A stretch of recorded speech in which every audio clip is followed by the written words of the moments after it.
Hello साथियों, नमस्कार। मैं आनंद कुमार मिश्रा आपका अपने यूट्यूब चैनल आईएएस मास्टर पे स्वागत करता हूं। आप जो चित्र देख रहे हैं, आप जो इमेज देख रहे हैं, आप इमेज देखकर ये अनुमान लगा लिए होंगे कि ये क्या चीज़ है। ये गुड़ है। आपको भी पता है, सबको पता है कि ये गुड़ है, लेकिन इस गुड़ की कुछ खासियत है। ये गुड़ गन्ने से नहीं बनाया गया है। ये गुड़ गन्ने से नहीं बनाया गया है। ये गुड़ बनाया गया है इससे।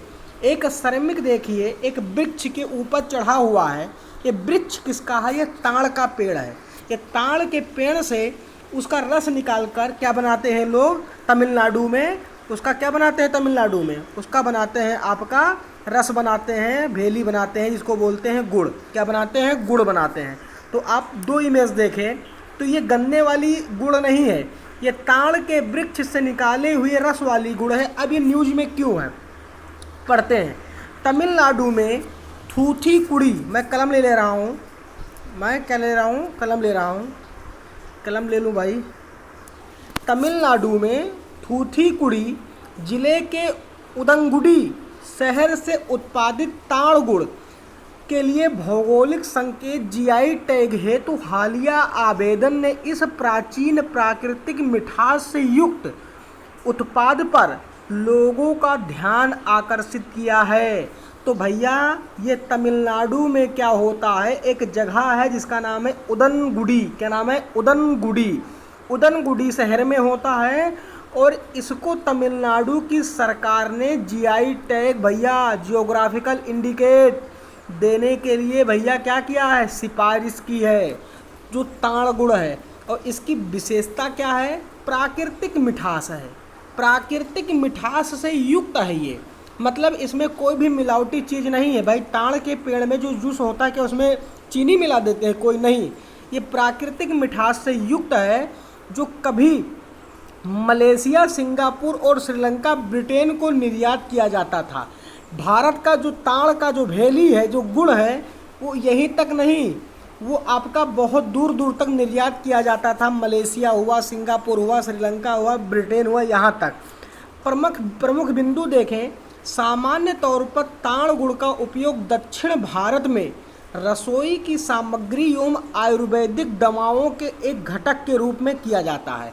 साउथ इंडिया में इसका यूज, ताड़ गुड़ का उपयोग, तो एक तो दवाई, जैसे हम लोग बनाते हैं ना, जब सर्दी जुकाम हो जाती है तो काढ़ा बोलते हैं,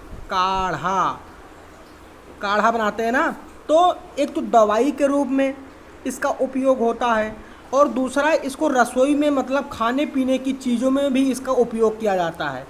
उदनगुडी शहर का यह ताड़ गुड़, जिसे स्थानीय रूप से उदनगुडी पनान गारूपट्टी, क्या नाम है स्थानीय रूप में, इसे क्या बोलते हैं? उदनगुडी पनान गारूपट्टी के नाम से भी जाना जाता है। भाई, पट्टी जो आती थी ना, कबाड़िया जिसको बोलते थे, जो सामान लेता था तो पट्टी देता था, तब सामान आप दो मीठी मीठी भेली की होती थी। तो पनान गारू पट्टी इसका स्थानीय नाम है, और ये अपनी अनूठी आकृति का एक उत्पाद है। देखिए इसकी आकृति कैसे, बहुत जैसे लगता है कोई सांचे में ढाला गया है। इसकी आकृति देखिए कि सांचे में ढाला गया है। हम लोगों के यहाँ जो गुड़ होता है उसकी आकृति बड़ा छित्र विचित्र होती है, लेकिन इसकी आकृति देखिए बिल्कुल अच्छी सी आकृति है। उदनगुडी की भौगोलिक विशेषताएं और ताड़ गुड़, अब इसके बारे में देखते हैं। कम वर्षा होने के कारण इस क्षेत्र में लाल टिब्बा रेत में नमी कम होती है। तो जो तमिलनाडु का उदनगुडी शहर है, यहाँ पर कम वर्षा होती है, बारिश क्या होती है? बारिश कम होती है।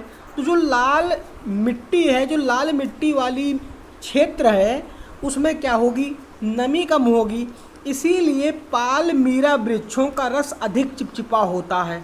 इसीलिए जो आपका ये आपके ताड़ के वृक्ष होते हैं, इनका रस क्या होता है? अधिक चिपचिपा होता है। अन्य क्षेत्रों के विपरीत, जहाँ किड़वन से बचाने के लिए मिट्टी के बर्तन में वृक्ष के रस को इकट्ठा करके औद्योगिक चूने का लेप किया जाता है। यही नहीं, इस रस को इकट्ठा करके चूने का लेप भी किया जाता है कि ये रस खराब ना हो जाए। वहीं इस क्षेत्र में जल में घुलित सीसल्स को लाइम एजेंट के रूप में उपयोग किया जाता है।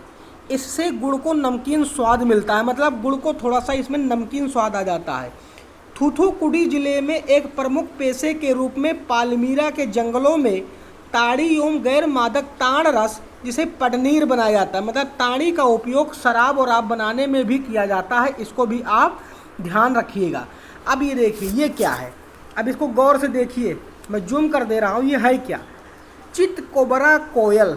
ये क्या है, ये चितकबरा कोयल है। अब चितकबरा कोयल क्या होता है, तो हाल ही में कई एजेंसियों द्वारा शुरू की गई एक परियोजना में नैनो तकनीक का उपयोग किया जा रहा है ताकि चितकबरे कोयल के प्रवास पैटर्न का अध्ययन किया जा सके। प्रमुख बिंदु क्या हैं, ये खबर में क्यों है, गौरतलब है कि इस पक्षी का प्रवास पैटर्न भारत में दक्षिण पश्चिम मानसून के आगमन से संबंधित है, मतलब इस समय इसी मौसम में ये पक्षी आते हैं, ठीक है। और इस परियोजना में शामिल संस्थान कौन कौन है, तो यह परियोजना भारतीय वन्यजीव संस्थान wild life institute of India जो देहरादून में है, जो भारतीय सुदूर संवेदन संस्थान, इसको बोलते हैं Indian institute of remote sensing IIRS का एक संयुक्त प्रयास है। चितकबरा कोयल को बचाने के लिए जो परियोजना चलाई जा रही है, उसमें भारतीय वन्यजीव संस्थान और भारतीय सुदूर संवेदन संस्थान का बहुत बड़ा हाथ है, जो भारतीय अंतरिक्ष अनुसंधान संगठन के अंतर्गत आता है। दोनों जो इसरो के अंतर्गत आते हैं ये दोनों संस्थान। मूल रूप से चितकबरे कोयल की 3 उप प्रजातियां हैं, जिनमें एक अफ्रीका का निवासी पक्षी है, दूसरा दक्षिण भारत का निवासी है और जबकि तीसरा भारत एवं अफ्रीका के बीच विचरण करने वाला पक्षी है, और यह गर्मी के दौरान भारत में चला आता है। तो इतना समझिएगा, 3 प्रजातियां हैं, एक अफ्रीका में, एक दक्षिण भारत में पाई जाती हैं, तो एक भारत और अफ्रीका के बीच जो भ्रमण करते रहते हैं वो पाए जाते हैं। तो ये वीडियो अगर आपको समझ में आया हो, क्योंकि ये खबर में बहुत ज़्यादा था, तो इसे आप लाइक कर दीजिएगा। मिलेंगे आपको अगले वीडियो में, धन्यवाद।